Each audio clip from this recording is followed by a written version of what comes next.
right, everybody, welcome back. Episode 29 of the Fulfilled Better podcast.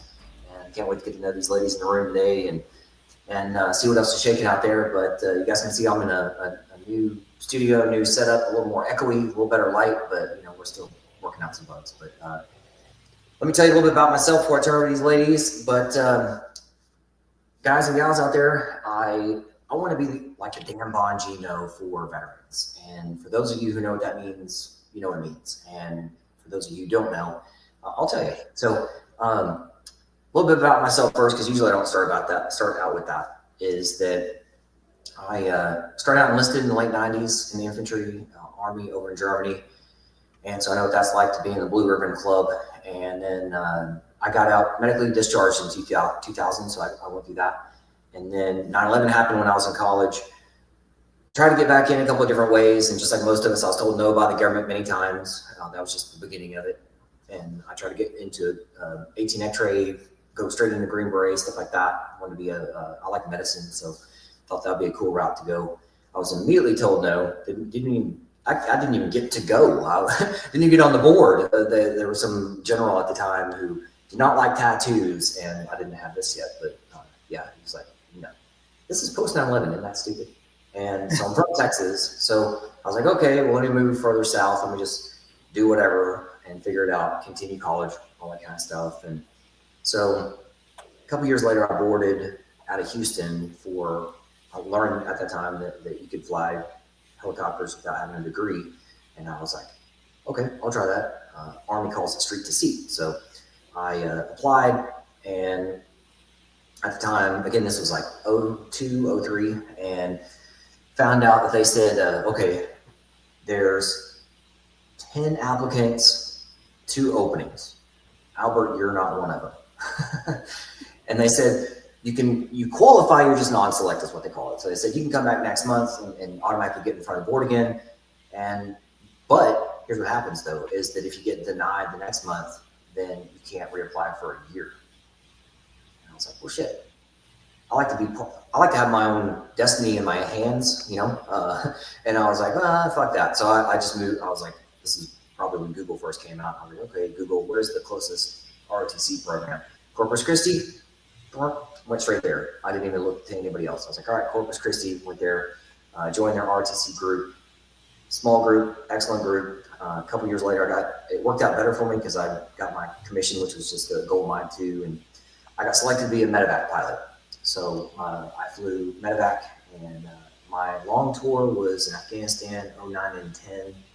For those who are familiar with Afghanistan and RC East, I flew from Jaff. That was one station that I was out of. Flew up into Cornwall Valley, doing crazy shit up there, if you know what that means. If you know, you know. And if you don't know, watch The Outpost, Clint Eastwood's son, and Orlando Bloom. So actually that happened while I was there. First month I was there. Then halfway through my deployment, I got sent to Ghazni and Shank, which is further south.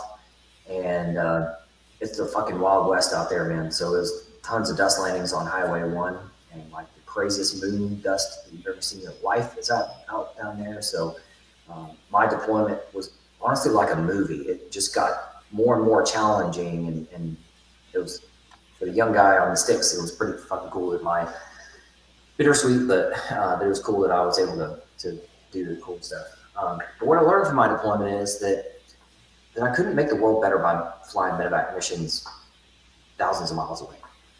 I had to get back to my kitchen table, and I was even offered tons of opportunities. A command as a captain, which we don't get command until we're majors. And they said, hey, you're going to train this unit and be a trainer and stuff. And thank goodness I had a guy who we were stick buddies in flight school and all that kind of stuff. And he's a really good friend of mine. And he was the commander at the time. And I called him up and I was like, hey, man, what do you think about this? And he goes, dog shit, get the fuck out. Don't do it. He'd been working for 36 days in a row straight, flying all over the place. And I mean, it was a super cool unicorn job. Thanks for offering Albert a unicorn job. But I was like, sorry, man, I'm out. So I got out. I said, give me as close to the civilian world as quickly as possible. So long story short, that's how I ended up here in Indiana. I was with the reserve unit for a while as part of I was in the S3 shop under a Green Beret colonel, and anyway, so long story short, that was it. But I'm like most of you guys that when I got out, I had what comes before the fall? Pride. I had way too much fucking pride, and I thought my shit didn't stink, pardon me ladies, but like I thought everybody's gonna say, hey, Albert's this fucking war hero and all this kind of crap, and let's get him in. Let's why not pay him 6 figures to just tell us what to do, and he's gonna make things happen. So you guys know what I mean. We'll get to know each other more on that one. But anyway, flash forwards now, and as you can tell from I call it my pajamas. I wear this every day. That I do not get paid to go work in an office. I own my own company, and I'm still in charge of my own destiny. Great news is, though, I'm the best in the world at delivering money to veterans. So I've got a couple of things I want to talk about, a couple of menu items that I just want to share with you. One of them is that I'm the best in the world at delivering your money to you. So I'm a for-profit, and the good news is what that means, the government hides money in so many different places. It's always through paperwork. It could be property taxes, could be 100%. So I call it yes and. Yes, you qualify for 100%. Yes and property tax reduction or removal. Yes and kids money, money for your kids in college. Yes and death benefit money for your family. All this money is out there. It's just buried in different places, and I fucking found it. I haven't found all of it, but I damn sure found a fuckload of it. Over $10 billion delivered to my clients. Over $10 billion delivered to my clients in like a 5-year period. So I'm now in my 6th year, so you're hearing me say 6 years now. But so really proud of that. When you learn who my clients are, this is probably why you haven't heard of me yet.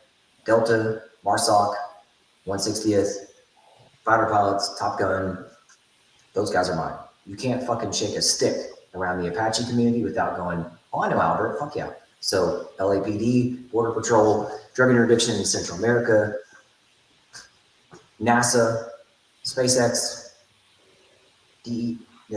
all the letter agencies, CIA, DEA, Border Patrol, all the air crews and ground crews out there, mine. Marine One, mine. All of those dudes are mine. So anyway, we'll circle back to that. How do you get there? Trust and performance. Nobody gives a fuck about my chest candy. Trust and performance. I show up every day because guys and gals out there, all you get is today. So I show up every single day in front of my people. I'm not a camera hog. I don't mind being on camera, but I'm not a camera hog. So yeah, it's taken me years to get out in front of the camera. I'm sorry. Sorry I'm late, but I'm here now talking to you. I also don't like books. That's why I had to get a producer to help me out with books. So I've got a publisher that helps me out with that. So let me talk about my books. So I've got a book series coming out. The first one is up in the corner that you guys are seeing there. And that has already gone to #1 on Amazon's pre-sale list. So it's still on pre-sale. And nice. I'll tell you about that real quick. So my book publisher is helping me get at least 4 books in the series to start out with. And usually I don't talk about this. So ladies, I appreciate you letting me talk a little bit more about this, because I think it really makes more sense now that we're on the other side of the election. And so the first book is The First 5 Fucks to Give Veterans. And it is going to be a survival guide that's about this size. This is not it, but it's a survival guide that's about this size. And because it hits straight to the heart, and the F's, it's filled with F words, as Alexis was asking about this morning. And that, yes, F words like faith, family, fitness, fun, food, finances. And what's great about it is that it's so piercing that my clients who are airline pilots out there are just, they keep bugging me. They're like, Albert, dude, is your book out yet? Because I want to go buy a shit ton of them. I want to walk around the airport and hand them out, because Albert, people need to know this. And we're going to talk about that today too, ladies, about like how TAPS doesn't fucking work. You know, it's been around for decades and shit. No transition program fucking works because it's government led in most cases, or a nonprofit. And, you know, they may be, quote, well-mannered. I mean, I'm not shitting on them, but it ain't doing justice. Okay. I'm just saying that in short. So this is the first start to that, is The First 5 Fucks to Give Veterans. And then the second book that's coming out is about how to find yourself and be the hero of your own story. And It's got formulas in it. Be around the right people, don't be around the wrong people, that kind of stuff. And it helps you find yourself. And then the third book is, once you found yourself, now it's about teams. Now you got to get into teams. And as we're going to talk about today is, yes, small teams do great things. That's the title of my third book. The fourth book is really about giving it back to the next generation. So that's for anybody else out there who's in, you don't have to be in the service, but in service. So it could be faith service, it could be financial service. If you're a good person doing good things, I want to fucking know about you and partner with you. We're going to talk about a lot of that stuff today too. So that's the book series. Another menu item that I help people out with is your empire. And so I want to help build your empire. And whether you're only some G's and P's here, whether you're getting going or growing, you need my help. You need you need what I know. And what I try to do is help you not fall on your face like I've fallen on my face, and learn from my mistakes and the people that I've been around. And so anyway, things like that. So help you get going and growing. And it could be a for-profit, it could be a non-profit, whatever it is that you want to get going. Let me help you out, because there's so many. Here's what's crazy, guys, and you ladies will talk about this too. Isn't it weird that when World War II ended, like 80 to 90% of veterans out there were entrepreneurial, and it made sense. Hey, they're go-getters. They're going to go own taxi companies and shit like that, and construction and that kind of thing. Now the number is completely opposite. Do you think humanity has changed, or do you think it's more like society just going, you know what, veteran, let me put you in that little cubicle until you die? Mm-hmm. That's the unfortunate reality about today. However, great news is now that we're, I think, even also on the other side of this election, I think this red wave is going to go, you know what? Fuck big corporate. It's more about the smaller groups, and how can we make Main Street better? And that's honestly, guys, that's where you have to start, is Main Street and your own daggum kitchen table. So we'll talk more about that as we get going. Let's see if I felt like I was going to tell you. Oh, one more thing that is coming out that hopefully is out before you guys even see this. So something new I'm adding to my website is, because at some point you have to get, again, G's and P's. Once you've proven yourself, you have to start partnering with others. So a big ask that I've got is my new website that's always being upgraded and updated. It's got some forms on there you can fill out. If you want to be on my podcast, please do that. If you want other things, partnership, if you're interested in our force multiplier program, that's where we have 1099 contracts out there with people who are just connectors, and they just want to connect people with me so I can help get their money to them. Another one that we're adding on there that should be up by the time that this goes out there to the public is it's through corporations or organizations where it's veteran community outreach. So, for example, I'm just going to use Salesforce as an example, because here in Indiana, the biggest building has Salesforce written all over it. And within Salesforce is VetForce.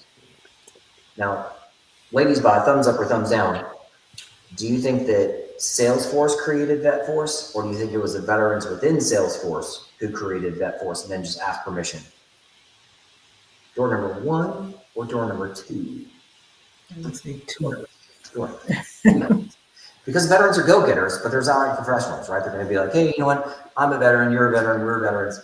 We got a big corporate, let me see if we can do some stuff. Now, do you think Salesforce is really doing anything for the veterans in there? So let me give you an example, guys. There's a nonprofit out there that I wasn't officially partnered with them, but one of their go-getters who is, they have connection with over 50,000 veterans. I got 50 of them. I got 50. And now all 50 of them have been through my program, come out the other side 100% permanent total like me, which is a minimum of $3 million in their lifetime each. That's over 160 million delivered to them. Is that a great news story for profits, nonprofits, veterans? You know, yes. Does anybody know that? Nope. Because the guy who was the partner, he's burnt out because he's one of those go-getters. He was going too hard, and now he owns a wood chopping company. Because he's a hard worker, but he just wants to. Some people just. We got to talk about burnout, right? So anyway, so we'll talk about more of that stuff as we get going. So as you guys are listening to this, yes, I want to partner with your company, get me into your church, even if it's on camera. Just let me help your veterans, because I'm telling you this. ladies, and I'm going to turn it over to ladies in a second. I feel weird that I'm going this long. So one more thing. You want to know how many veterans I've briefed ever? Tens of thousands.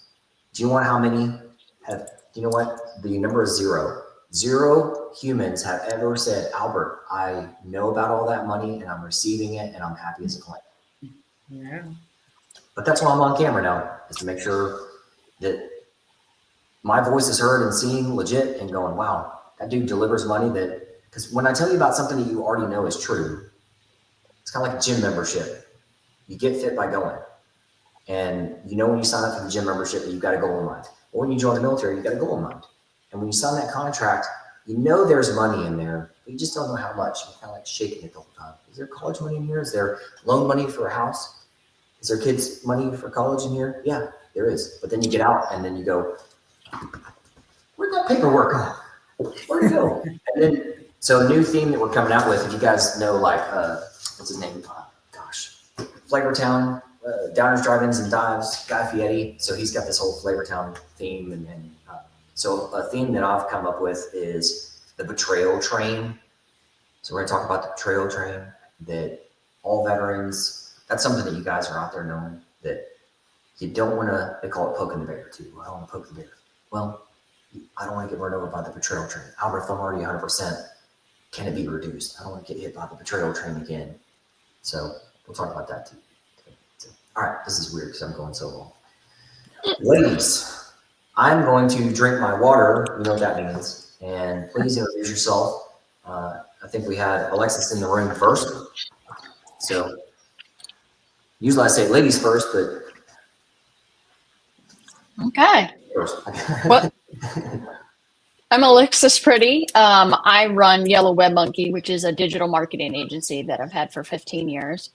My background military-wise is after I graduated high school, I did the academy thing, was commissioned in 2002 into the Army, went almost straight over to Operation Iraqi Freedom for the initial invasion. For that as a military police officer, and spent most of my time there in Samara and Tikrit, which was training Iraqi police officers, which was a clusterfuck, for a better way of putting it.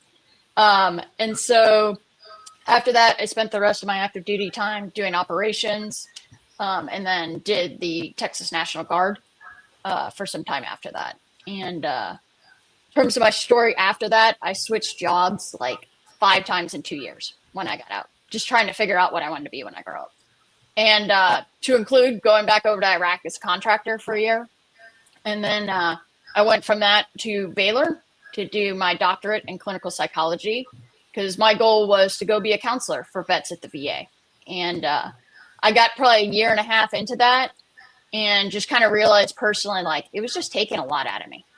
And so I dropped out of a fully funded graduate program.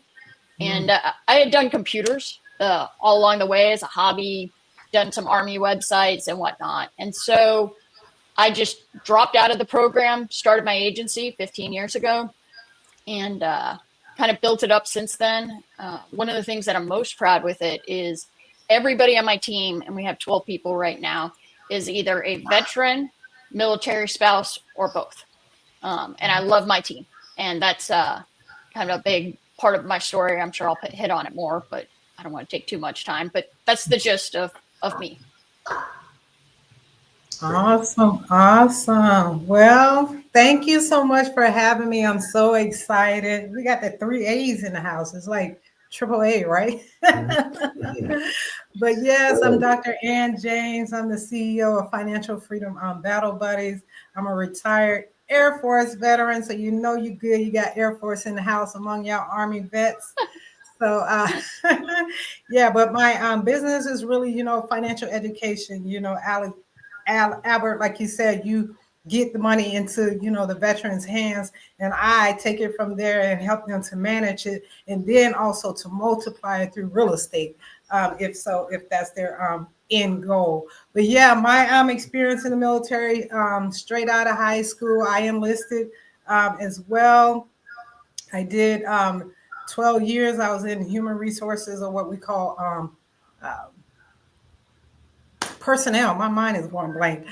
Personnel, right? But at the time, I knew that I ended up doing 10 years. But before that, I was going to get out, but I decided if I'm going to stay, I might as well make the most of it. So I decided I got picked up to earn my commission. So I got out for a year. And then I went through a special program, ROTC, with the University of Southern Mississippi.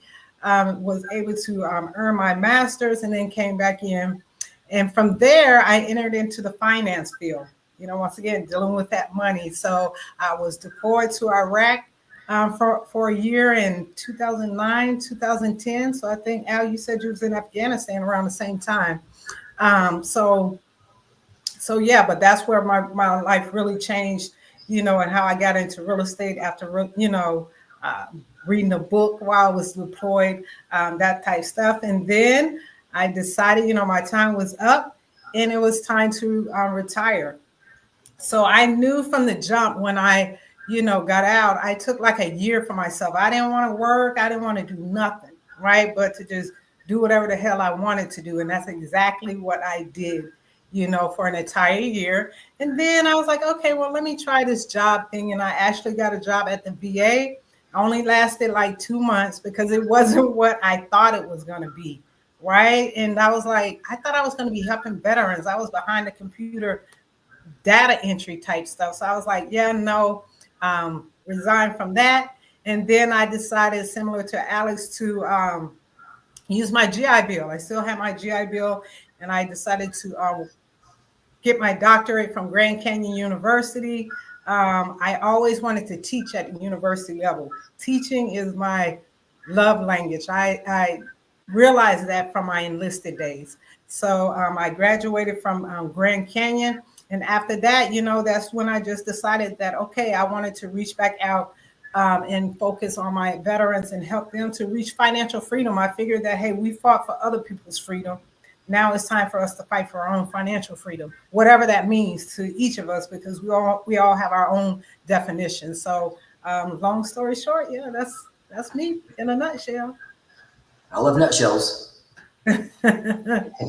It's so funny how like small world this is, and it's so weird. Like I think it's I'm going to go back to faith, that it's just divine intervention. That it's Ladies' Day today, and it's funny how it's when you look back at the people who've been on my podcast, that they didn't know that they were from the like same neighborhood or what. Like a couple of weeks back, there was two folks. There was a man and a woman.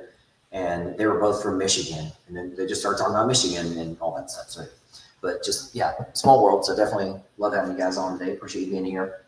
So let me ask you, along that line of questioning there of being on the podcast, what inspired you guys to be here today?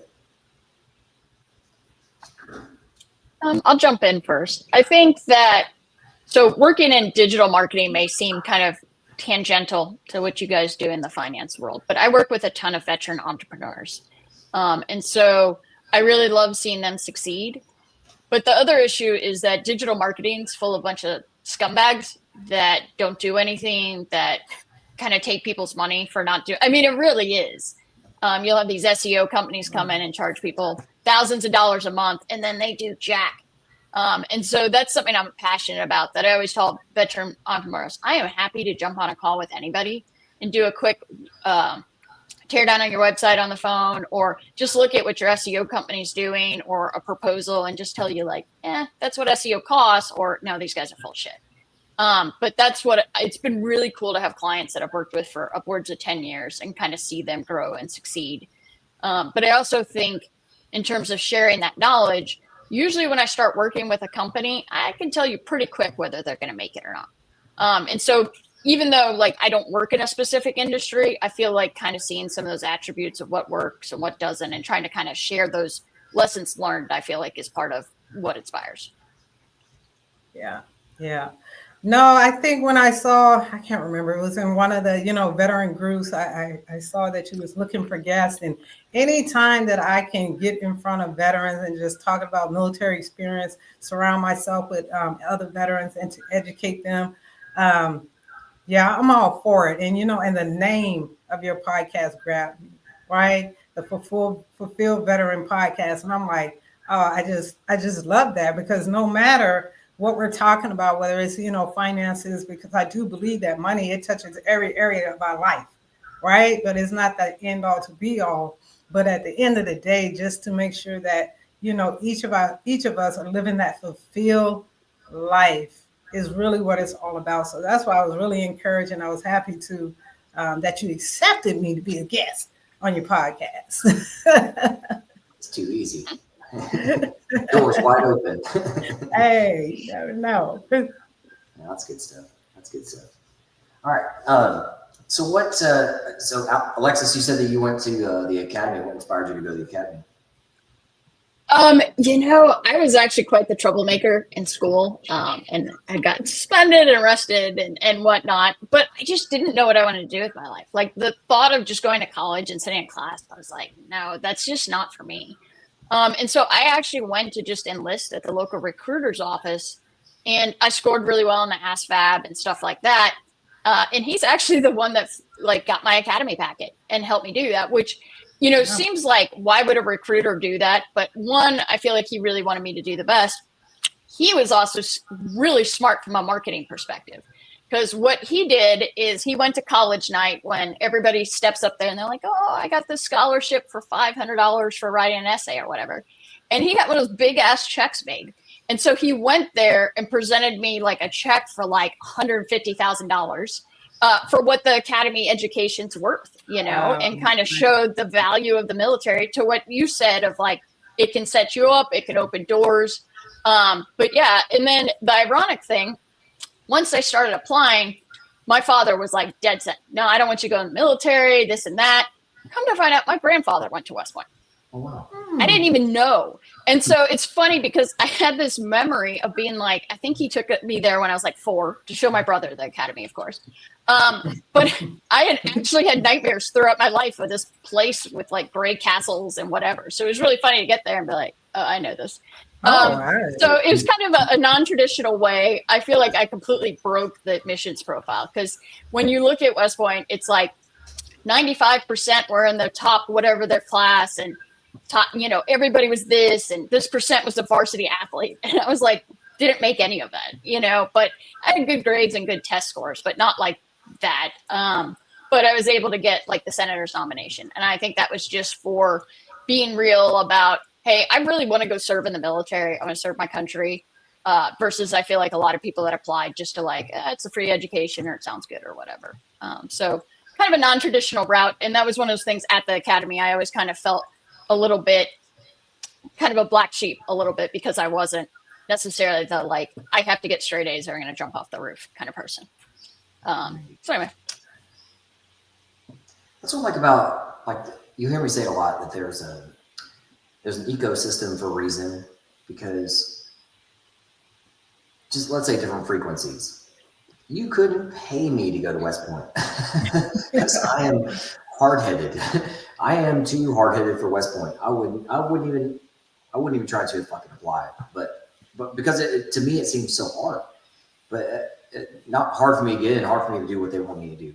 I'm a fucking rebel. So anyway, I'm gonna be that stuff. But I definitely would have fit into the rebel thing. But I'm grateful, because I don't think I would have graduated undergrad had I not gone there. I needed it to be, I had to be in class on time, or I got wrote up that I had to, I needed discipline, growing up, that I couldn't just run around like a little naked baby. And I think it really pushed me to want to be better and whatnot on that. But yeah, it's definitely, I still have like, my classmates will tell me story of like, I can't believe you did that, because I did push the limits quite a bit. So yeah.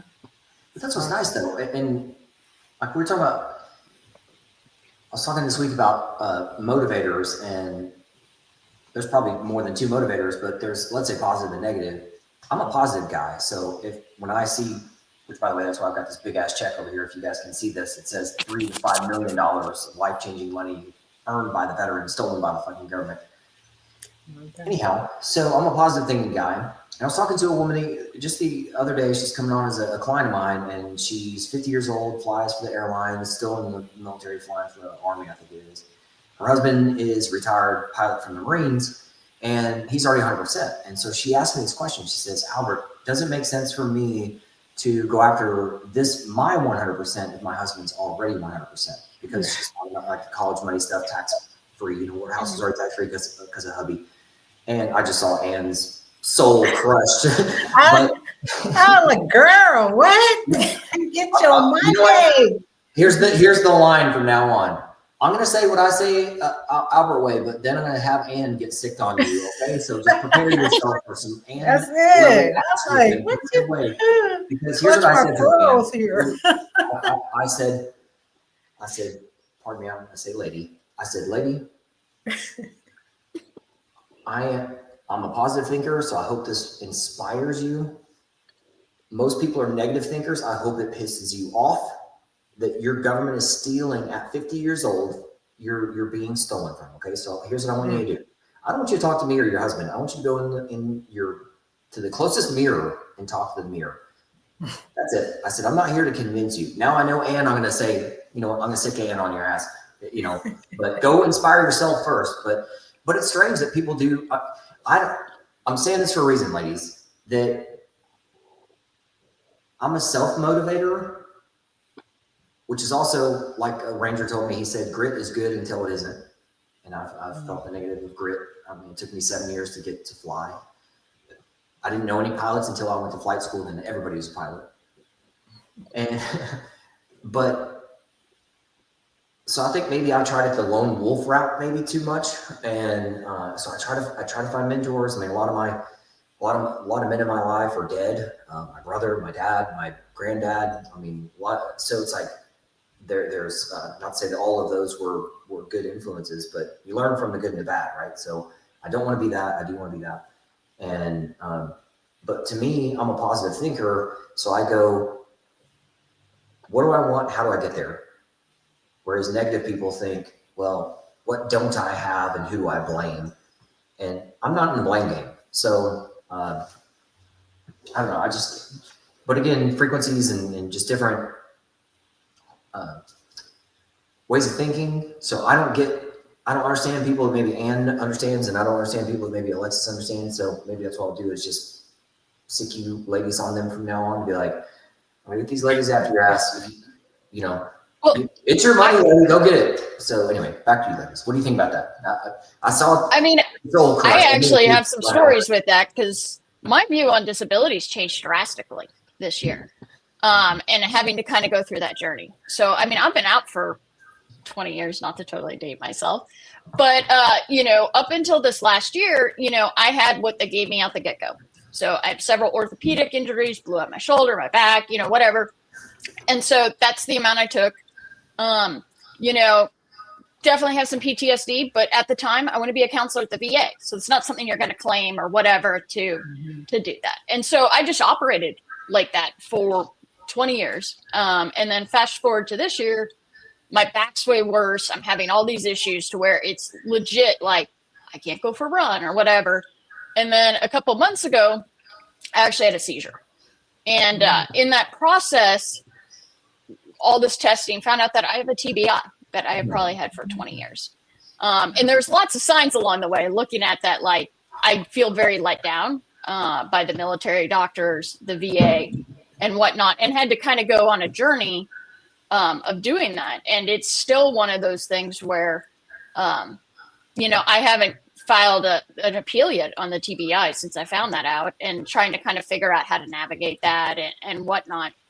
But yeah, I definitely went through that. And I think, you're taught on active duty, like, don't go on profile, don't get metal, just tough it out, suck it up.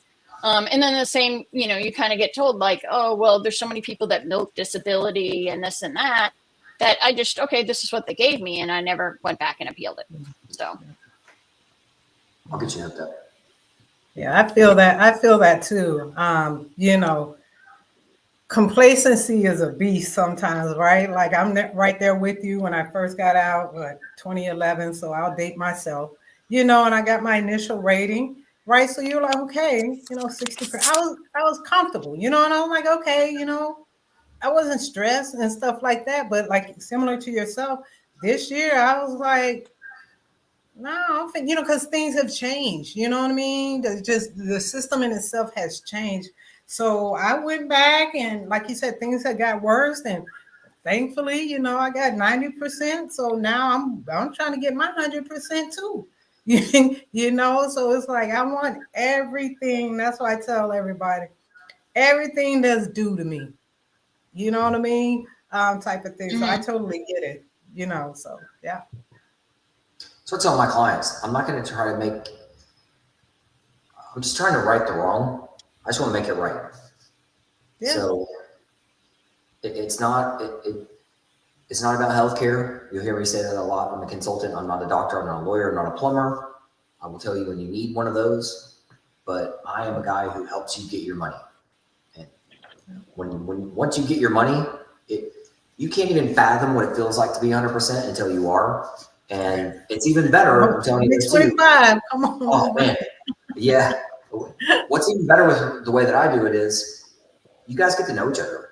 We're like this every day. We're on camera every day, and we got baseball practices and batting practices, as I call them. And my people cross talk, and if they're in the same location, they'll meet up and stuff like that. So it's super cool. So the word alone is wiped out. No more alone. No more alone. So well, and I'd be interested to learn more on that personally, because so I'm in the state of Florida, and here it really seems like you're 100% or you're nothing. Like when I was in Texas, different stuff like property tax and stuff, it was like, oh, you're 0 to 30, 30 to 60, whatever. When it comes to property tax in Florida, it is you get 5% off what your house is appraised at up until 90%, which equates out to about $75 a year for me. So basically, Lowe's gave me more of a discount on my patio furniture than the state. You know what I mean? And so it's one of those things versus if I was 100, I think it's about $7,500 a year. And it's like, can we cut the difference on this or whatever? But it definitely, to your point, I'm like, literally $75 a year just feels insulting. So it's the betrayal train again, right? Getting run over by the betrayal train. So I'm 44. You guys don't tell us how old you are, but I'm 44. So just letting you guys know.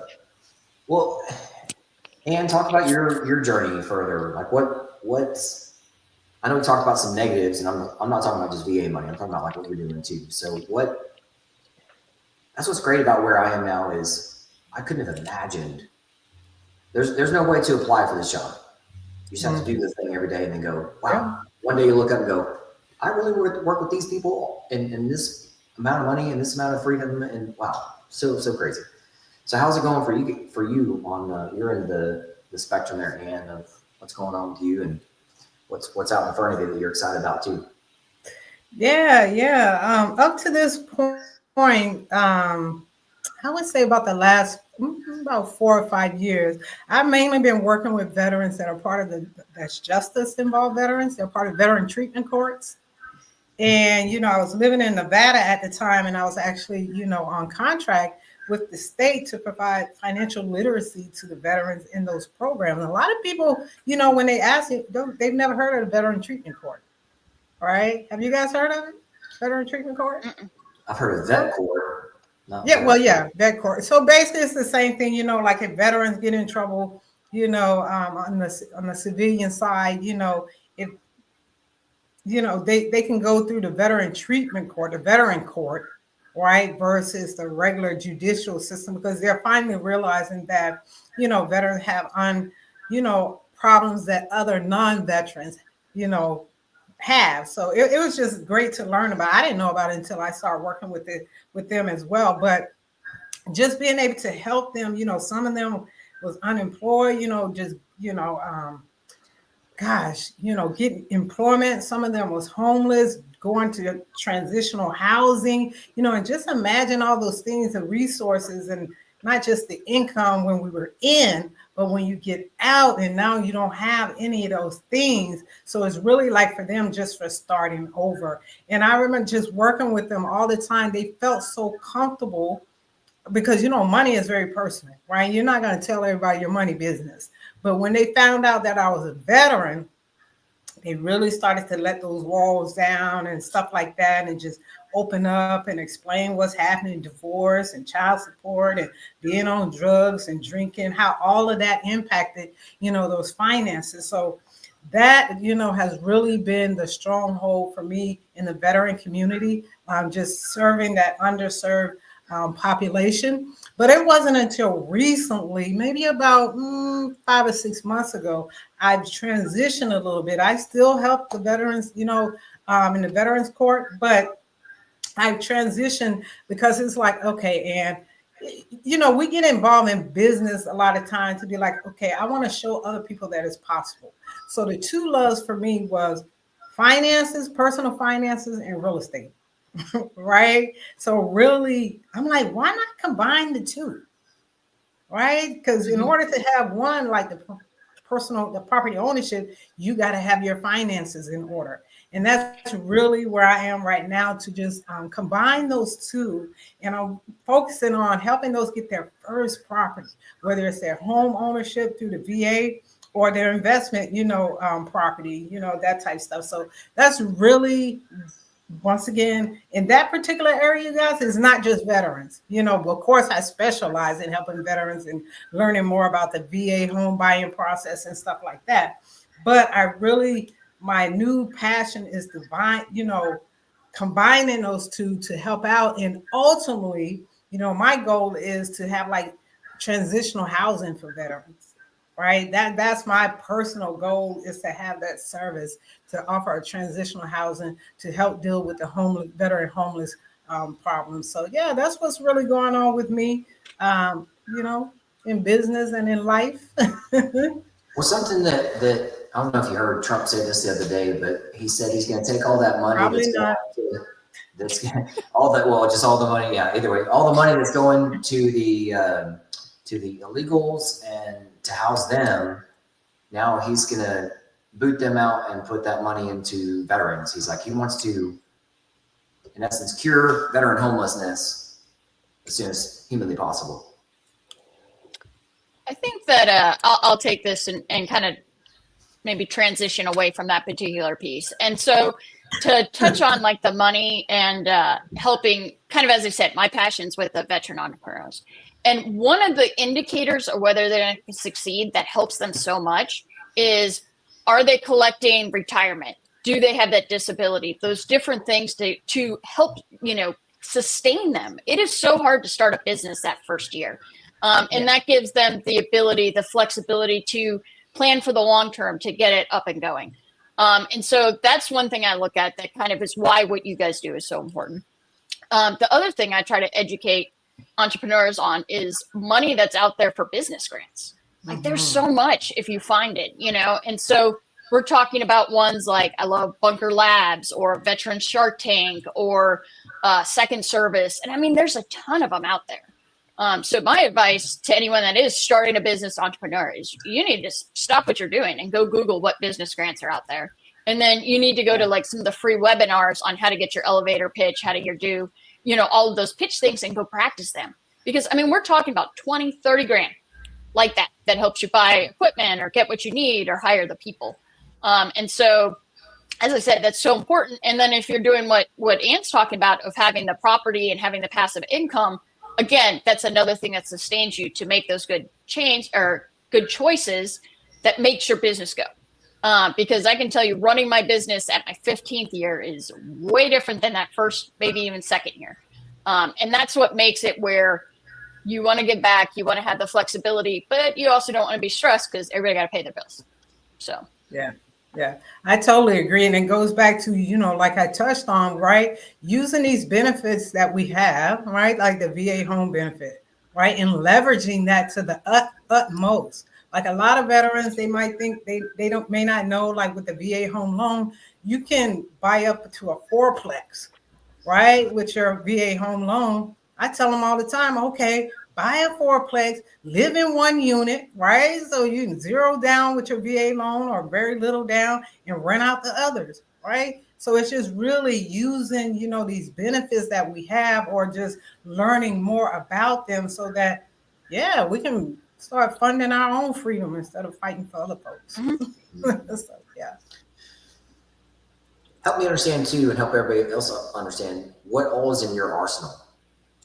Because I know you're talking about, Alexis, of course, both of you, that when you talk about maybe there are certain things that you're passionate about, some things you're better at than others, and just what people don't even know, and that you have the capability of helping out with. Yeah, I'll jump in on that. Yeah, basically what's all, that's a great question.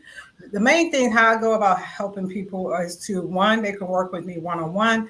Once again, my thing is your own financial house, whether we're talking about personal finances, right? Whether we're talking about budgeting, savings, credit, paying down debt, all of those things to strengthen your own financial foundation, right? You can work with me one-on-one. I'm in the process of launching a group course, and also, as I mentioned, kind of like yourself, I want to serve the masses. So I'm looking at relaunching my podcast. I did have a podcast called the Freedom Battle Buddies of Color, right? Where I particularly looked at, men and women of the military of color and talked about our transition experiences, to the civilian sector. But now I'm once again just switching it, a little bit. But that's really my arsenal, to really work with people one-on-one, and also through courses and group coaching, being out in my community, all of those type things. Alexis? Yeah. So in terms of my arsenal, I think one of the things is the experience of having that. And so, as I said, I will hop on a call. And so what a website teardown is it's looking at your website and basically telling you everything's wrong. This is how to get your website working for you. This is what's costing you money. This is a better way of doing it. I mean, I tell almost every, really new business, like, you don't need me when you start out. Like, you might as well just throw a Wix or Squarespace or a basic Shopify site. Like, you don't need to be throwing money at. Like, my websites aren't cheap, but you don't need me. Once you're established, if you go to a professional marketing company and they can make you go up 20%, that means a hell of a lot more when you're selling $5 million a year versus you just getting started. And so I think kind of sharing that experience, helping people navigate not getting taken advantage of by other ones. So going back to starting it, if you're just throwing money on marketing that has no return on investment, that is just one more obstacle in succeeding. And so I think that's one thing. Like, I'd love to get a podcast going. It's just a matter of time, but I've thought about that. But I do speak at conferences. One conference that I highly recommend is the Military Influencers Conference. That's every fall. They do a great job. I've spoken at that one. And so I feel like that's a great network for getting to know people, both business owners and consultants, and, people that work with nonprofits, and kind of coming together on that. So I think that's kind of what we bring, as well as another organization I'm really involved in is Hiring Our Heroes, which have you guys heard of that one? I have. Yeah. I mean, I think that's the best thing since sliced bread. I don't know why every business owner doesn't know about that. And so I recommend looking into it. But basically, it helps both transitioning veterans and military spouses find a new career. And what it does is it's under the U.S. Chamber of Commerce, but it pays their wage to the business for 12 weeks. So I have a ton of veterans that have the skill sets, both the integrity, the work ethic, and whatever, to really succeed working remotely in digital marketing. But you know what? I got to train them. And I'm not huge. And so it's hard for me just to train somebody because it takes about that long. But having that organization float that, by the end of the 12 weeks, they're contributing. They are, I can give them a decent salary. So that's something that, I speak with them and try to give advice on. And I try to, as I meet different entrepreneurs or whatever, to let people know that program's out there. Because most often people are like, oh, I've never heard of that. So. Mick is good. I remember I went to Mick, it's been a couple of years ago, the Military Influence Conference. And it's funny, that's where my idea for my podcast came to me and stuff. So I wasn't able to make it this year, but I see they have the dates already for 2025 and back here in Atlanta and stuff like that. And another conference that, I don't know, Albert, if you've heard of it, is Military MoneyCon. Lacey, I cannot think of her last name right now, but she Air Force veteran, but she started a conference, I want to say about 2 or 3 years ago, focusing on those of us in the military space, or the money space that helps, veterans and active duty, that type stuff. And she has a podcast too, Military Money podcast. Yeah. That's super cool. Yeah, and I haven't been to either one of those conferences, but I've been to a lot of like special operations or like DC stuff. And but yeah, I was looking at the Mike conference about getting serious about going there. So put that one on my calendar. It says in the fall every year, so I got some time to rethink that. Where are they going to host it this year? Do you know? Or this coming year? This next one? Which one? Mill Money Con? The Mike conference, military influencer. It's going to be in Atlanta. It's the end of I think if you go to, is it Mick.com or militaryinfluencerconference.com? But it's going to be in Atlanta at the end of September. Okay. Yeah, that's a big one. Yeah. I'm up in Indiana, so yeah, Atlanta's not too bad. Just check it out. They have call for speakers and stuff like that. I think you'll be a great speaker to get it, and just talk about, the services that you offer and stuff like that. I think that'll be great. Super cool. Yeah. Well, and like you said too, there's a lot of it's funny, but veterans have a lot of groups of veterans. So it could be, lady veterans or whatever. It's funny how I call them little villages, and it could be a style. It could be like Apache helicopters or something like that, or it could be it sounds funny to say it, but like I've got groups of Indian folks that come to me because that's how they are. They're in groups and and they do their thing. So it's funny that they get on my calendar all the time. So, but it's funny. But yeah, that's what goes to my point of like frequency, and just do what you do, and other people will be attracted to that. So like I feel like I don't have to ask people to get on my calendar. Like I want more people. I think Alexis would agree with this too, of years of having, let's say, bad clients. It's nice to be able to vet clients so much that, like, even the woman that she was saying, hey, Albert, in essence, convinced me to be your client. I was like, no.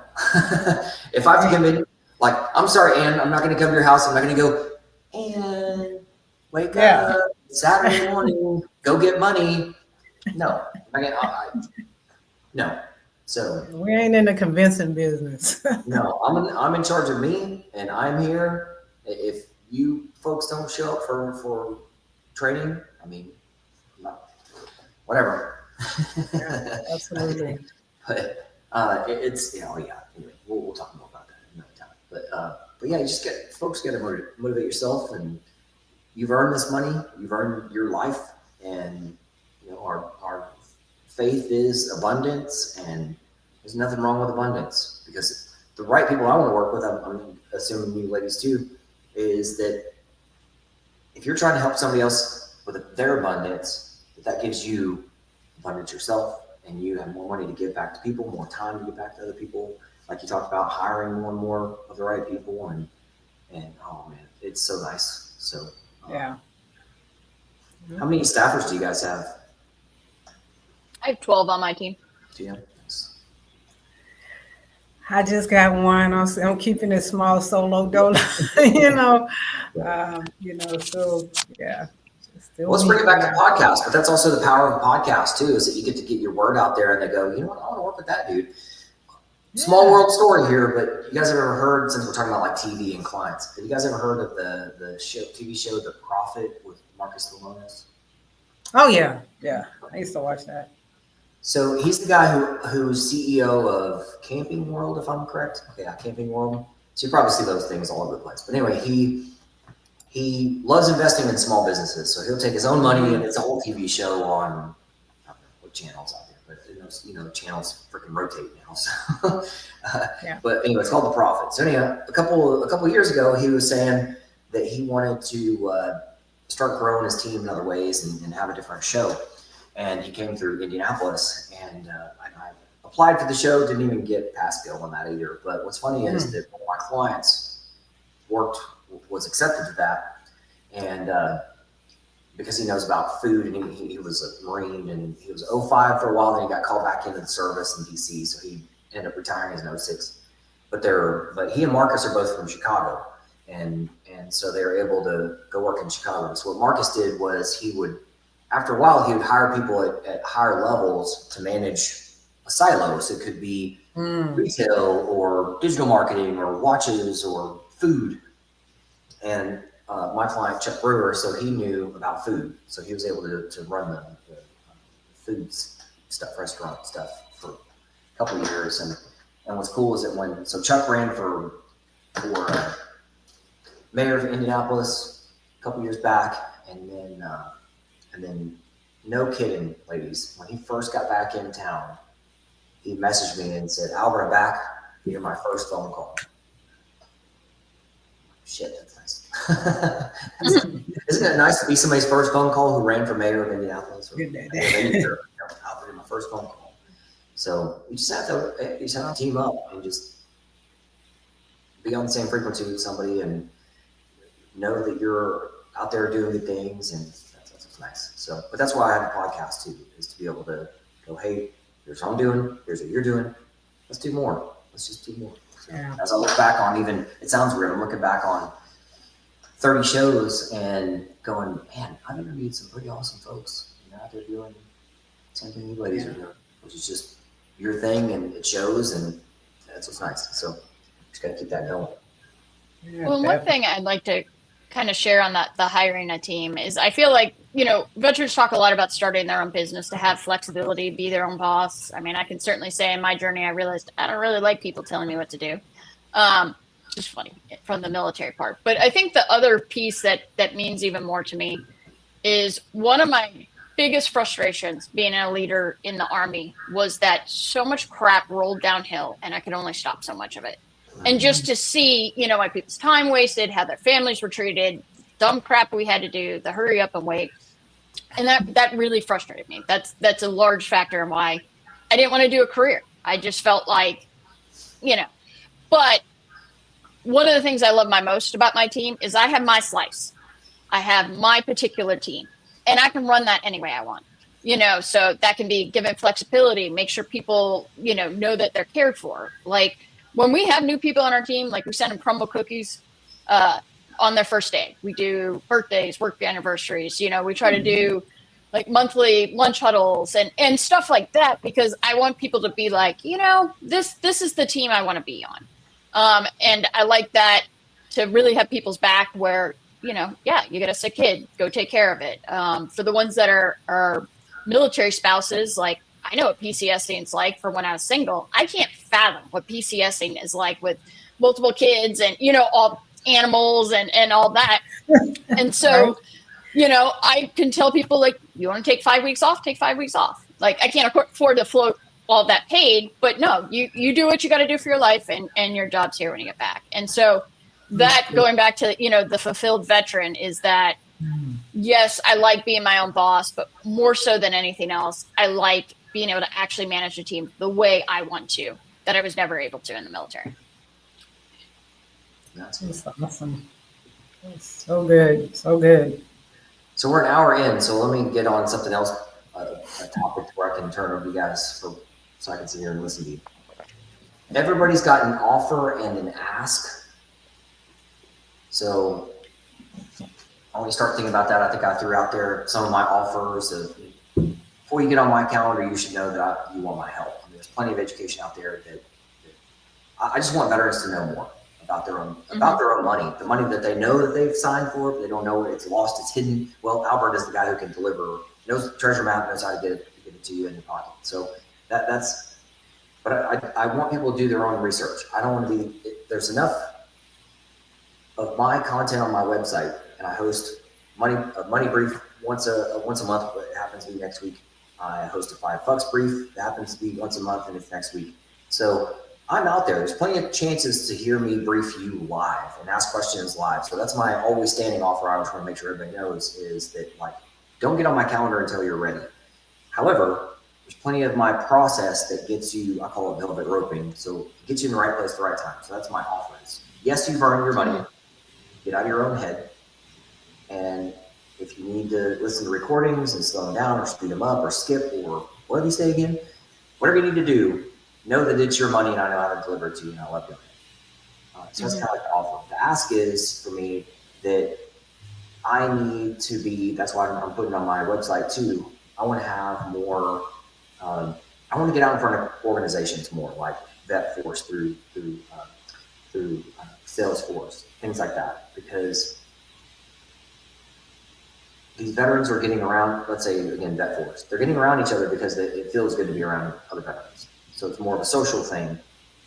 How much better would it be, ladies, if they started earning or receiving their millions of dollars and maybe they still work for VetForce. Maybe they go, you know what, Alexis, I want to come work with you, or Anna, I want to come work with you. Even fucking better, like let's help them do that thing by fulfilling them with their own pocket, their own money first. I won't say first, but focus on that too, and in tandem. So that's my ask is like, man, get me out there in front of more people. And even like this, I'm happy to answer like a closed group session with like VetForce, and like I don't need to be paid for that. I just want to answer questions and help these veterans, because then I can say, well, I helped VetForce deliver whatever $160 million to 50 people. I want to keep doing that over and over again. Because here's something that's going. I just want to let you guys know about that. Every single month, veterans are Googling. At least 65,000 veterans a month are Googling for where's my money? Where's my VA money? Oh. And Alexis could probably tell you more about that technology. It does. Let me give you some stats. Normal attrition from military, new veterans every year, 200,000 new veterans. And would you like 200,000 clients a year? Yep. Alexis, would you like 200,000 veteran clients a year? Yep. If they're the right ones. Yeah. I know, right? A line. There you go. Yeah. So there's definitely millions out there, which brings me to my final point. $50 billion a month. $50 billion a month is what is being stolen. Yes, robbery in progress. Call your police force out there right now. Yes, $50 billion a month is being stolen from our veterans and their families. Do you believe, because you work with the real estate stuff, you know that it's 100% of veterans? How many veterans actually know and use their VA home loan? It's a teensy bit. Yeah. It's little bitty bucks. It's a teensy bit. So how many do you think know about me and their own fucking money? It's even smaller. It is the smallest diamond ever crushed by the government. But that's why we're here, ladies, is to go, you know what? No more. Let's get to work. So there's my ask my offer. So I took the floor for a while. Yeah, you just got to, man. I mean, that's so good. You got to put yourself out there. I don't know how you're, besides your podcast and stuff like that. Like we just told you about 2 great conferences that you need to be at least one of them, because not only are veterans there, there's organizations that are there that sponsors, these conferences, right? So whether, I don't know, you got to, yeah. They ain't gonna come knocking at our door. We gotta, put ourselves out there. That's why, like, I'm always at these networking events, right? Like, so just and I'm an early bird, right? But staying up late and stuff like that. But just, going to these, like, there's a local real estate networking thing every month. I'm at it every month. I just signed up yesterday where a real estate agent, they're hosting a VA home buyer seminar, right? Granted, I'm just going to learn and, to meet these new people and stuff. So I'm going to get the information so I can pass it on to, my audience and, my potential clients. So I would just encourage you to continue to do what you do by putting yourself out there. I know a very good friend of mine, she does something very similar to yourself, but she's even in a little smaller niche. She helps veterans that has dishonorable discharges get their money, right? Because she went to prison, right? So she had to advocate for herself and stuff like that. So she, even work with a little smaller niche than you. Yeah. But like you said, her information, because I've had somebody who did the same thing. They got their paperwork unfucked, but I also, like, all within the same very short period of time, somebody else got on my calendar asking me, could I help? And I was like, I've briefed a lot of people. I've got over 2,000 clients. I've never heard of never had somebody ask me that question. So I just want to provide them with like, hey, I know a lady who's put up. Oh, absolutely. Yeah, I can definitely pass your. I know a guy. There it is. So I can say that. Absolutely. Yeah. Anyway, back to you. I just want to interrupt for a little bit. No. Go ahead, Ask Alex. Ask an offer. So I'd say my offer, and I mentioned it before, I'm always happy to do a website teardown, give advice, let people know. And I feel like that's a really important thing, especially in that piece. If anybody is doing e-commerce, talk to me, because like I'm a Shopify Plus partner. That software is the best. It's awesome. Like I literally own stock in it. So there's ways of doing that better. If you're on a different platform than that, let's talk, because you are leaving money on the table. And like, I don't work for them. It's amazing the difference between that and other things. So just reach out to me on that. I'll share my calendar or whatever. And then I'd say that the ask is similarly, I'd like to get in front of more people, love opportunities for podcast conferences. I always get good feedback in those, because I feel like, especially in the marketing space, people, when they talk at those, are like buzzword, whatever, and they don't tell you anything actionable, And so like one of the ones that I did at Mick was like, 10 quick things to make more money, what I mean, on your website. And it's like, these are simple things that like people are writing them down, because it's like, okay, that's easy. I could set that up in 15 minutes, So those opportunities are great. And then I like to just meet veteran entrepreneurs, and regardless of whether they're big enough to work with me, everybody, in this community, people. So I'm happy to give advice or whatever. And if that leads to an introduction or whatnot, but that's probably the best thing. I love to just meet people, share ideas. Like I have one client that we do calls, and I've never charged him like consulting or whatever, because he gives me as many good ideas as I give him. You know what I mean? He's like an early adopter of things. He'll say, and it's stuff that I can be like, that is brilliant. And then I can roll it out to 10 of my clients and whatnot. And I'll actually plug him. His seasoning is Grill Your Ass Off. He's an Army vet. He's actually been on like Fox and Friends and stuff, but they got great seasonings, barbecue sauce.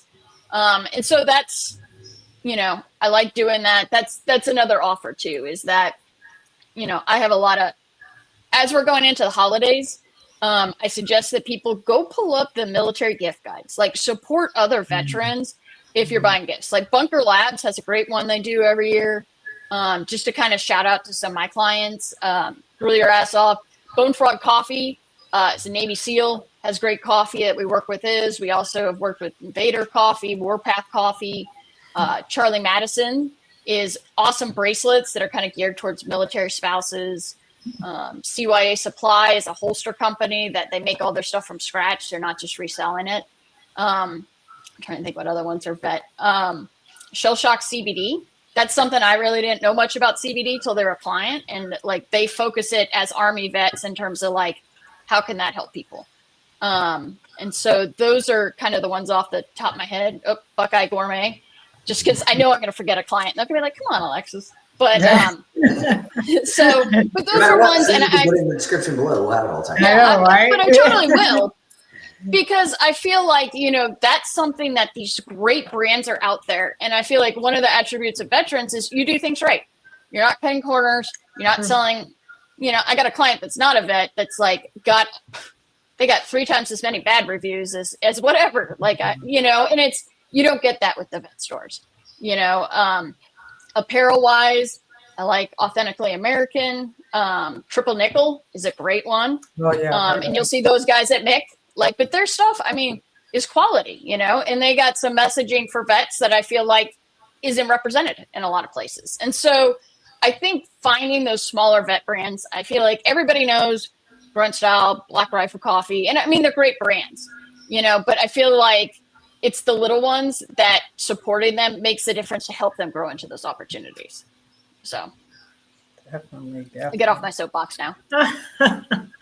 We love soapboxes. No, that's great. That's definitely great. And if I could add something before I jump into mine as well, for all of us too to think outside of the box and get outside of our comfort zone. We don't just have to be at veteran events right? We can go to a non-veteran event, and once we start talking about, what we offer and stuff like that, we never know who, they might know. So I remember a coach telling me, you ask the question, who do you know who, right? So it's like, okay, who do you know who that, may have served in the military and stuff like that? Because I always say, you want to help a sister out, then do this. You don't have to be a veteran or whatever have you, but you're my friend. You want to help, you want to support veterans or whatever have you, then still put ourselves out there. So I just wanted to, mention that as well. So yeah, my offer is, once again, I love getting on calls, like you said, with the right individuals. But really, like I said, what I'm transitioning to now, I specialize in veterans, but it's not just for veterans, are for those aspiring real estate investors, right? If they want to get that first investment property, like what does it take? Or I shouldn't even say investment property. If you want to get your first property, because believe it or not, your first property can end up being your first investment property, right? So that's really what I'm looking at for those individuals, the aspiring ones. They want to do it, but they're, whatever they don't have clarity, they don't have a plan, their beliefs, they don't know whether they can afford, if they can do it, that type stuff. So I think one thing that makes me valuable is that you get both. You get a financial coach and you get a real estate investor, right? So I'm going to make sure that your finances are in order so that when you get that property, it's able to multiply for you. You don't want to get in and lose it because, you don't know how to manage your cash flow and stuff like that. So that's really my offer. If you know anybody that's, whether they're a veteran or not, that are interested in, I would say, property ownership, but if the end result really investment property ownership, like the shirt says ownership, that's really what I'm about.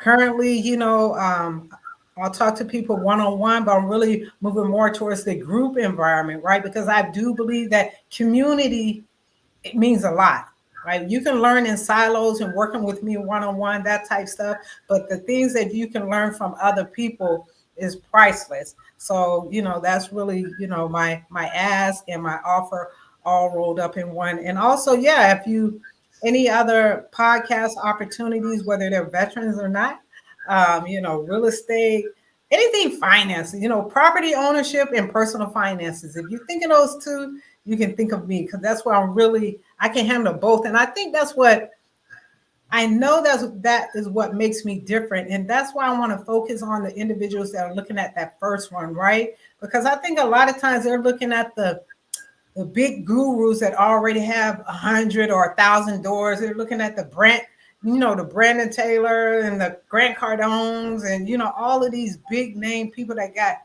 millions of dollars in passive income and stuff like that. But I help them to see that one can change your life, right? The money that you can get from that one property, it can pay your car payment, so that now you don't free that up to do other things. So you have to, I always say, never despise small beginnings. So if you know of anyone that, that you can send them my way and I can take it from there. That's good stuff. Appreciate that. So what's coming up for all of you guys out there? So we got, what are you excited about? What's on your calendar? Something for 2025 you're excited about?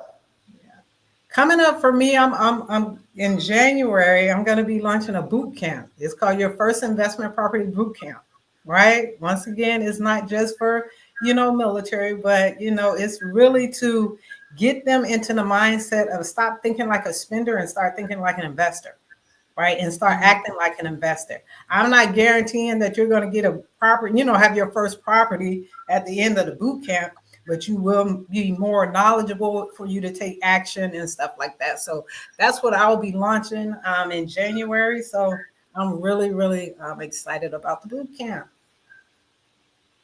Yeah. In terms of what's on my calendar, we're kind of excited. We just got certified as a Shopify Plus agency. So we've been a Shopify partner for a while, but Plus is like the enterprise multi-million-dollar brand. So that's been cool for us. So we just got tickets for Shop Talk, which for anyone that's e-commerce, Shop Talk's like the Super Bowl of e-commerce. And so they actually have free tickets for brands. So if you make over a certain threshold, and you agree to take a couple of meetings, they literally give you a free ticket, which is worth a couple $1,000s. Like, so that's something else to spread the word. That is just amazing how many people are there. And we also booked a coffee conference because that's one of the verticals we work with the most. And for whatever reason, veterans, they love their coffee. Like, we actually just launched a little sub-site called vet.coffee. Specifically, we have a directory of vet-owned coffee companies and are starting to build up some content. Because I feel like it lets, if you're a coffee drinker, you're going to buy your coffee from somebody. You just got to figure out who. And so to do that, and then it also SEO wise lets us give some really good backlinks to our coffee brand. So those are kind of our big focuses.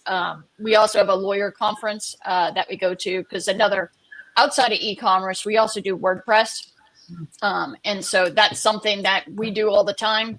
But lawyers is a vertical that we do a lot. Like, one of our clients is Tim Parlator, and has a really good law group that they have an emphasis. I mean, they do everything, but they really know, he's a Navy vet, and they really know military law too. He was the lawyer for Gallagher, who faced those charges and whatnot, and so very noticeable. So I would say for people that have anything military law or whatever, looking for a firm with integrity or whatever, that's one. And so, what's that? I said, we're going to talk about that here in a second, law. So, yeah. Okay. So that's what I'm up to. Well, and I almost forgot too. I just want to throw it out there. And you kind of mentioned, I think you said you have your weekly talks. I'm going to be starting up. If it's not the podcast, right? I haven't decided just yet, but I think I'm going to call it like cash flow and cocktails, right? So like every week, just get on and just talk about different everything in regards to money, like cash flow, whether it's your personal cash flow, your property ownership cash flow, and to answer questions, from aspiring real estate investors and so forth. So kind of, create my own stage, right? We all said that we want to get out in front of, other people and stuff like that. But I do believe too, we should create our own stage until we're able to, continue to do that. So, yeah. That's good stuff too. So let's talk about law, because that's a new thing that most people don't know about. So I'm mentioning this because, Alexis, you've got so many lawyers that you're talking about there. So here's a new shift that most people don't know about yet, that before COVID and the veteran story would be with filing a claim with VA, some administrative evidence and some paperwork, some medical evidence. And the VA was only messing with like 5% of veterans out there. And so the veteran would, if needed, would get an appeal with a veterans rights attorney or the VA accredited attorneys, that kind of stuff. And unfortunately now the VA is messing with like 95% of veterans who are filing claims. And so there's this whole new wave of business model that's going to be just, and I'd say I'm one of the guys that knew about it as it was happening, and now that I see the wave and where it's crashing and stuff.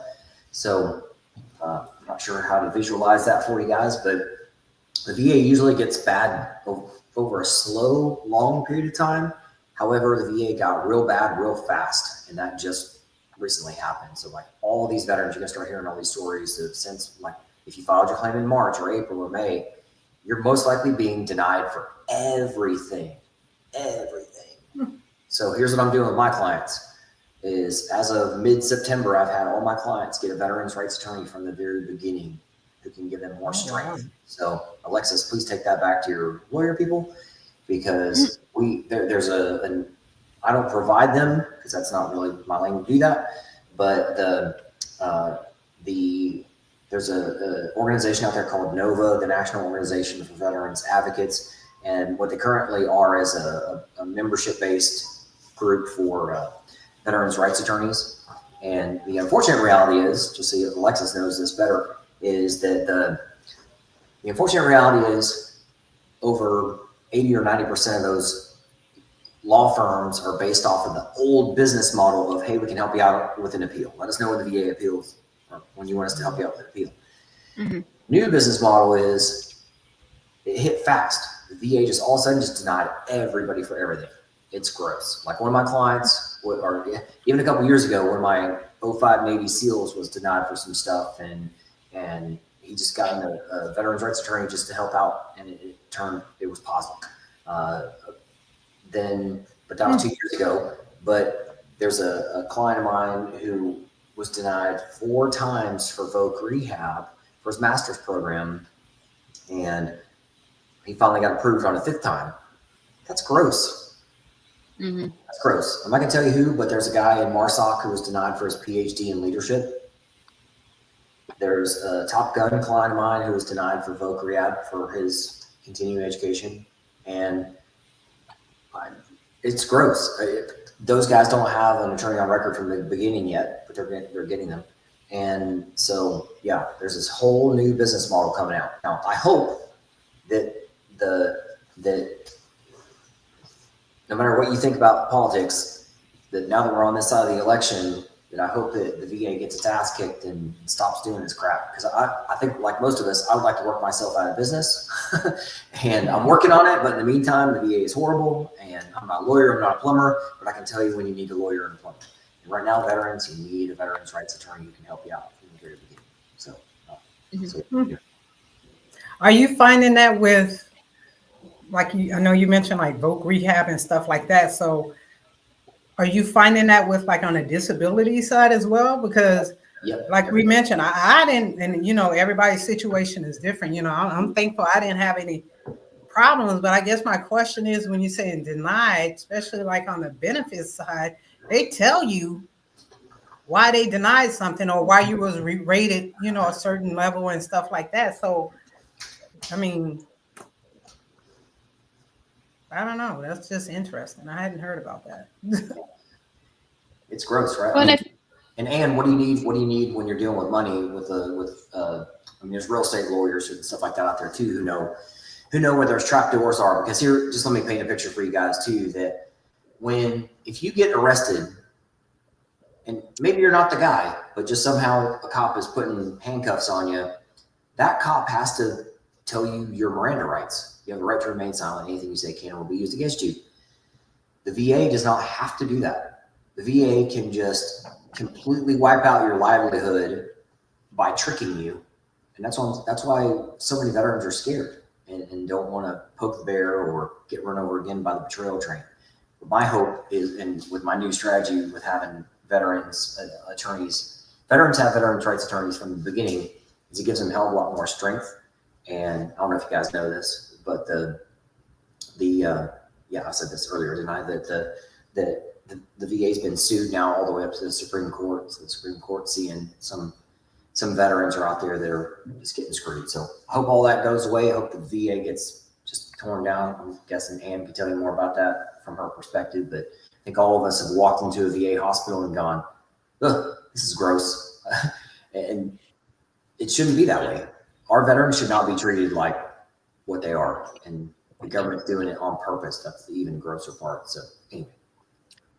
I'd like to jump in there just because I think my experiences were a little different. So, I mean, I shared earlier that I felt very let down with the VA, but that was further back in my journey when I got out. So, I mean, I had times in active duty and as a veteran that I was going to ER for really bad headaches and stuff like that, that I feel like they should have done more testing than they did to catch us. But I mean, we're going back 15 years on that. And I think my experiences has been infinitely better in the last year. And part of that might be I recently moved states and I'm in Florida. And I feel the need to give a shout out to the Central Florida VA. They've been amazing. They have done more in the 6 months I've been down here than the previous 20. You know, from the time that I had got my intake, they actually did a full TBI screening, even though I've been out for 20 years and whatnot, and kind of were like, wow, you've slipped through the cracks here. And then when I had my seizure, I mean, I saw a neurologist, had an EKG and an MRI within weeks. And they were on it, and I'm getting occupational therapy and all these things like right away. So historically, I think that the VA has definitely had issues. We all know that. But my experience is it has been getting way better. I recently got a letter about the PACT Act changes, and looked on that. And I'm like, okay, I'm service connected related for several of these, I need to look into that.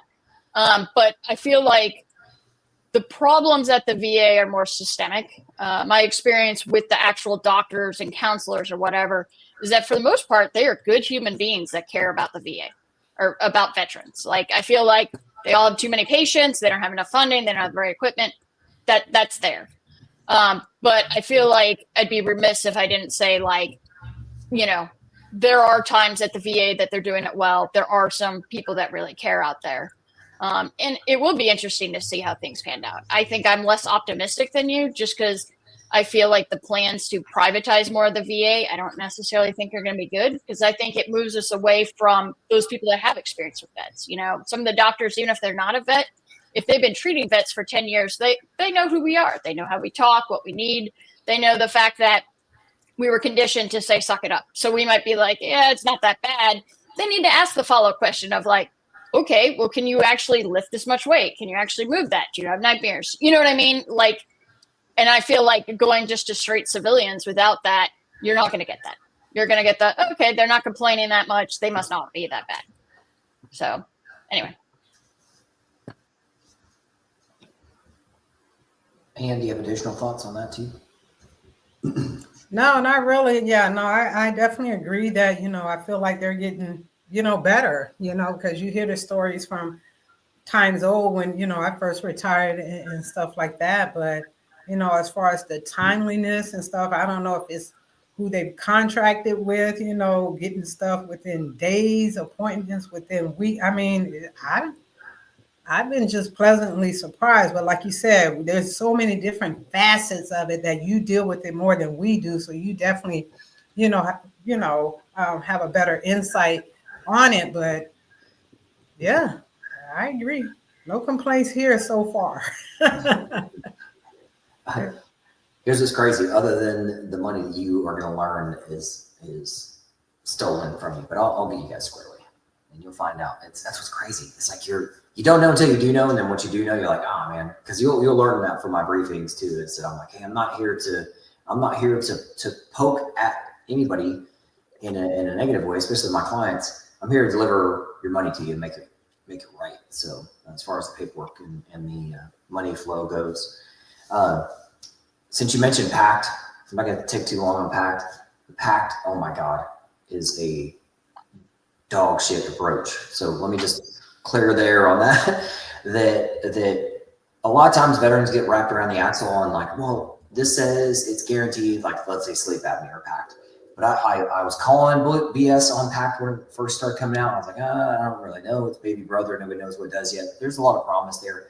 But then during it, I was still seeing the same things. But then now that it's over, I'm now seeing what I thought. And I've got new clients who came to me who said, Albert, I was a Green Beret. I was in the places. I did the things. And this said that I was supposed to be automatically connected for, let's say, sinuses. And like a handful of other ones. And they were denied for 4 out of the 5 and approved for sinuses, but at 0%.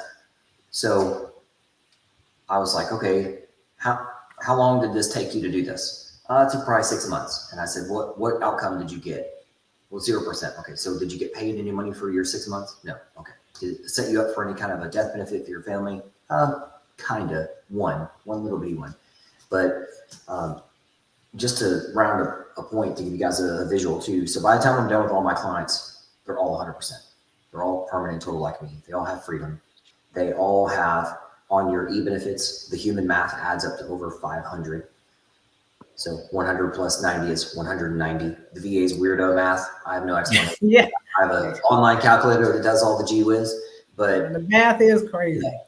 So for the, I didn't mention this earlier, so I'm gonna say it now. It's kind of like an outro that for you folks out there who are not retired like me, you're worth $5,000 a month, tax-free.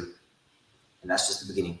For you guys that are retired or even medically retired, you qualify, and these are all basic families of 4, you qualify for $7,500 a month, tax-free.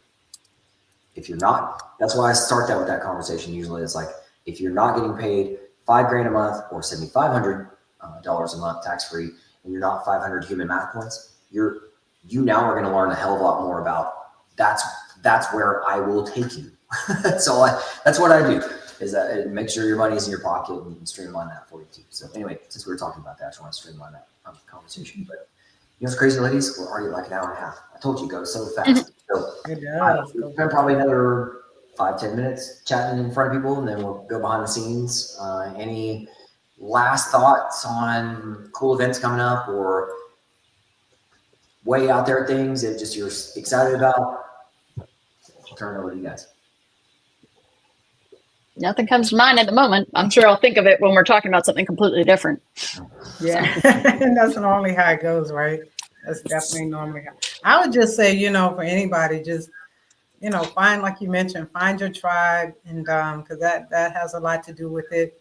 If you want to try, some veterans, they don't want to have nothing to do with, the veteran community or their veteran identity, I should say, especially women veterans, right? We don't identify a lot of times, so it just really depends. And I was, it's just interesting because, like, I'm in these groups on Facebook when you're like Happy Veterans Day and stuff like that. But for some people, that's triggering, right? Because it ain't nothing happy about it for them, so it's just different aspects and levels of it. But I think it goes back to ultimately what you're doing, the fulfilled, right? Whatever that definition, whatever fulfillment means to you, then find that. And it don't have to be tied to the military veteran community. It can be, out in nature or, whatever, type of thing. I think that's the biggest thing is finding your new identity, is so very important. So. Well, and to piggyback on that, I'd say I definitely fit in the category of, I'm passionate about veteran entrepreneurs, but I don't really go around saying I'm a veteran. Like, I have people that I've known for a while. They're like, oh, I didn't even know. And, I really love talking about my life now, what I'm doing, asking other vets, hey, what are you doing? What are you passionate about? I don't like sitting around doing the Friday Night Lights thing about talking, this is what we did, that's where we went. To be fully honest, that's why I didn't go to Mick this year, is because my experience the previous year was, and I feel like it's totally stereotyping, but I feel like the ones that want to talk about that stuff the most are the ones that didn't do shit. You know what I mean? Like, and they, but that's how it is. And so you sit there and it's just infuriating to have them like talking all that, where it's like, I don't want to talk about this, but you're also really pissing me off right now.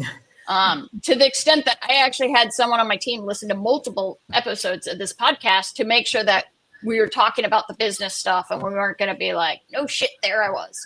Yeah. I think that is a big thing, but it took me years to figure out what my identity was outside of being a veteran. Like, that's what I knew. That was everything. I was single my whole time in. I didn't even have the family life. It was the job. I think that is something that I wish more veterans got help with, because, to your point about the transition programs, like, they suck, or at least they did back then. I should caveat it. It might be a lot better, but I think there's also, I wish there was more mentoring on what that process looks like. Like, as I said, I switched jobs, completely different jobs, 5 times within the first 2 years. And I wish I had gotten some more mentoring, because the criteria I was using to find a job was the wrong criteria. And I think some of the best advice I got partway through was, just because you're good at a job doesn't mean that's what you should be doing.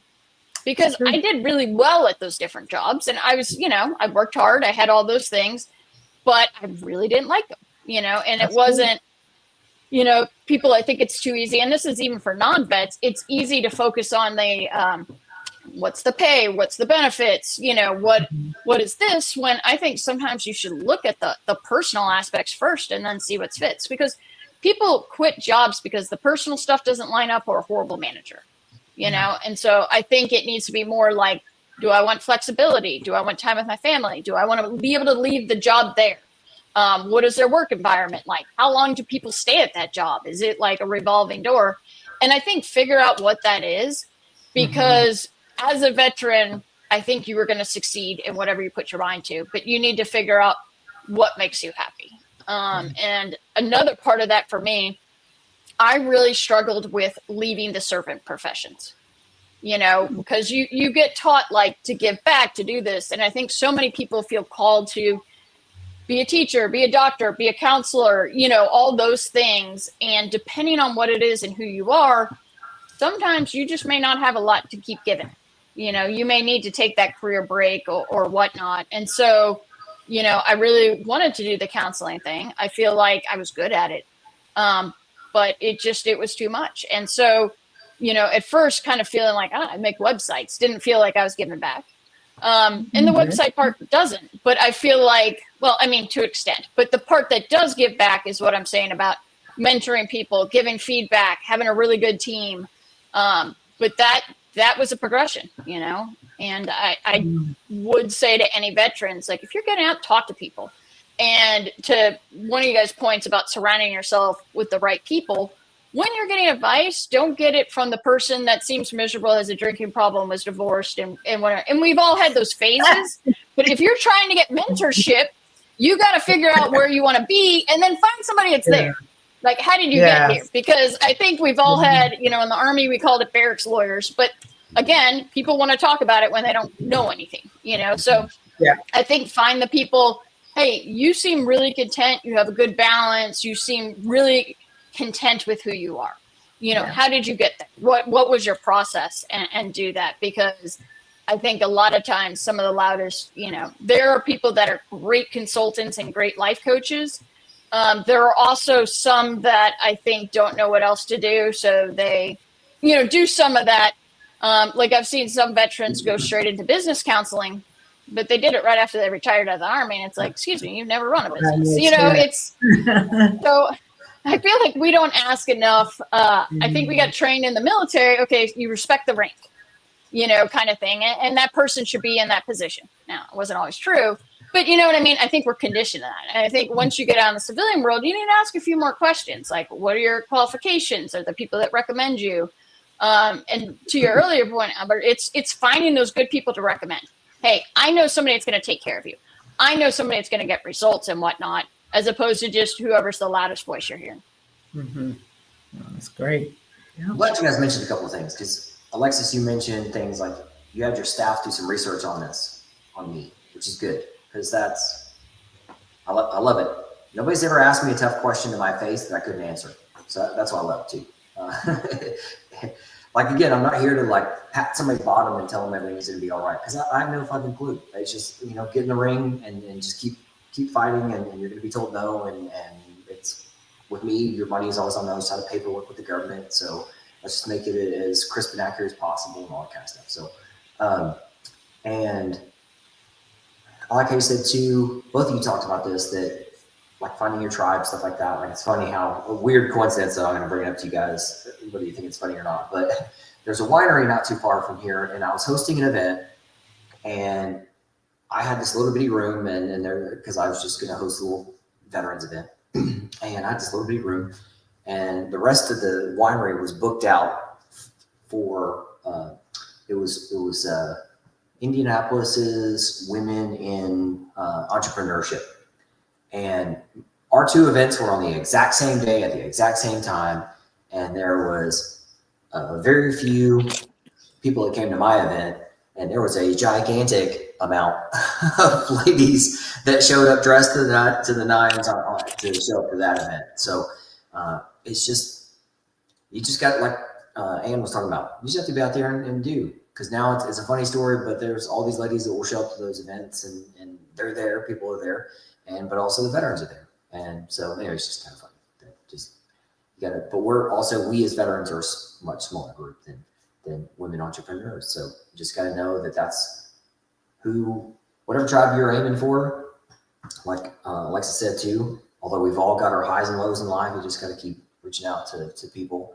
And LinkedIn is great for that now too. So LinkedIn, I was always, when I thought I was going to be an executive in hospitals, I would reach out to somebody on LinkedIn and be like, hey, I appreciate your connection, support, a couple other words I toss out there. And it worked. It was nice to chat with veterans who are green belt this, or now come to find out one of the guys I was texting or messaging with a couple of years later, he became the VP for the freaking hospital. I was like, oh shit, pretty big, that's a big ass deal. So anyway, just it all chalks itself up to experience, because all you get is today.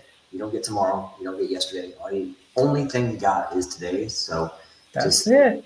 Just see and be seen, and talk about yourself, and talk about what you like doing. And like you said, don't start sentences or stories with no shit, there I was, because most people don't give a shit about that. And honestly, and Alexis, I think, was dancing around this term, but it's what's in it for me.